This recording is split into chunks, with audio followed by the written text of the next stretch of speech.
right, incredible view there from Mincy Overlook. We're going to go a bit further up the AT to get to the true summit of Mincy, and then we're going to turn around and I'm going to get a little further ahead, and I got to tell you about something that was very, very disturbing at the overlook up there. Really creepy. I want to get a little bit further up the trail, get some distance from the overlook before I put the camera down and talk to you about what just happened up there. Not the kind of thing you want to have happen on a beautiful day on a hike like this. Downright creepy, creepy stuff. All right, we are on top of Blue Mountain, the ridge that basically the Appalachian Trail follows this ridge all the way through Pennsylvania. And according to all trails, there's one more little lookout here, Mincy South lookout. South is the direction I came from and the direction I live in. So I'm gonna sit down here and have a little talk with you about something important.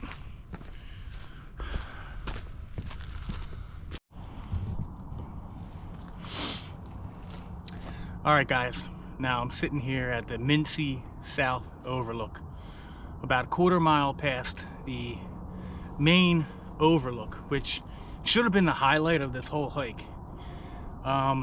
But I want to tell you what happened there because I wanted to get a little bit of distance from there. So when I got to the overlook there, I kept thinking that I heard like an animal, like moving around in the brush, a little bit up the hill, a little bit behind me, not too far. I thought it was a small animal because in the wintertime, a small animal like a squirrel or a rabbit can sound large when it's going through the leaves. But I didn't think too much of it because the view was really beautiful. And I went into that lower area. Then I went up a little bit further and I kept hearing it. And then I looked and I saw something dark and black. And I thought, oh, that could be a bear. That would be cool, you know.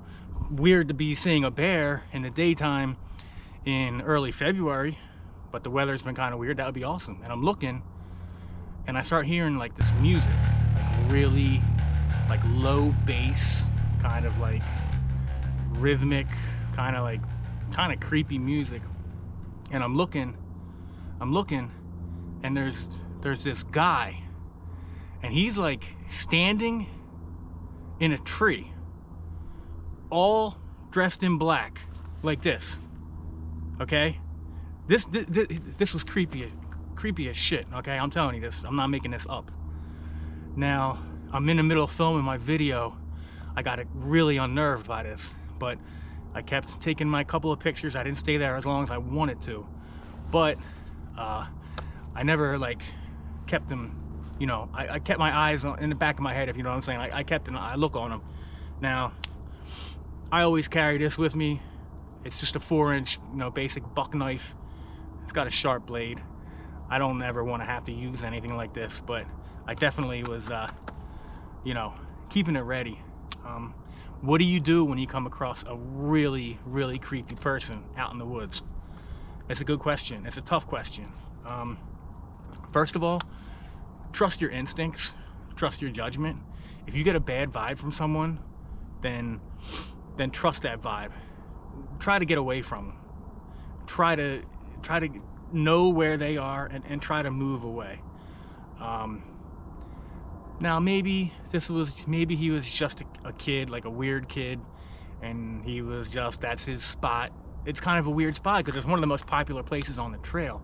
The fact that he was just like sitting up in that tree and wasn't moving, and he was also smoking something.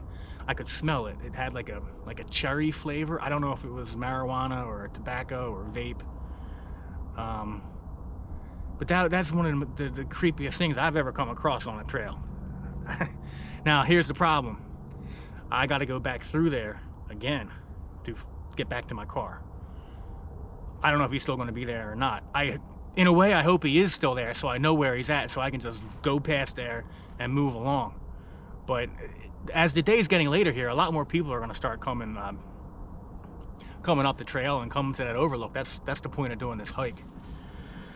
But If I was a young woman by myself, I would have been downright scared. I wouldn't even have stayed there for a second. I probably would have turned around, because I got major hair on my neck, bad vibes from that guy. And I could be wrong, but I'd rather be safe than sorry. And that's what you should be thinking too. Like, better be safe than sorry, and carry some kind of protection. If you're a woman hiking alone, carry pepper spray, bear spray.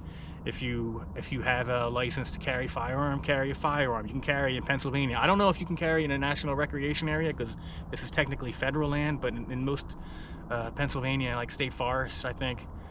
I'm not sure about state parks and campgrounds, maybe out on the trail, but carry some kind of weapon that you're comfortable with to protect yourself, and hopefully you'll never have to use it. And look, 99.9%, I'm going to turn around here, I'm going to walk past that spot, I'm going to stop and take another look at the overlook, and I'm going to be fine. But that was just really creepy, and I wanted to get distance away from that person. Whatever they were doing, it wasn't normal, and I had to share that with you. All right.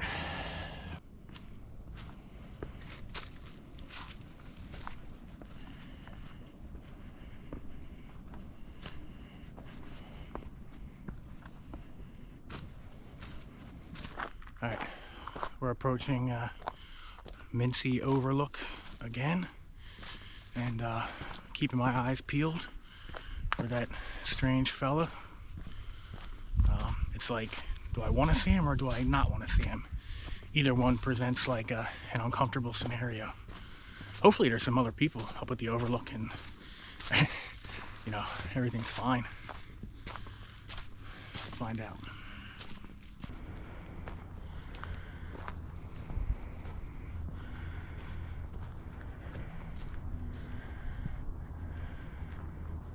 Right, one last look at the water gap before we begin making our way back down the mountain this beautiful day.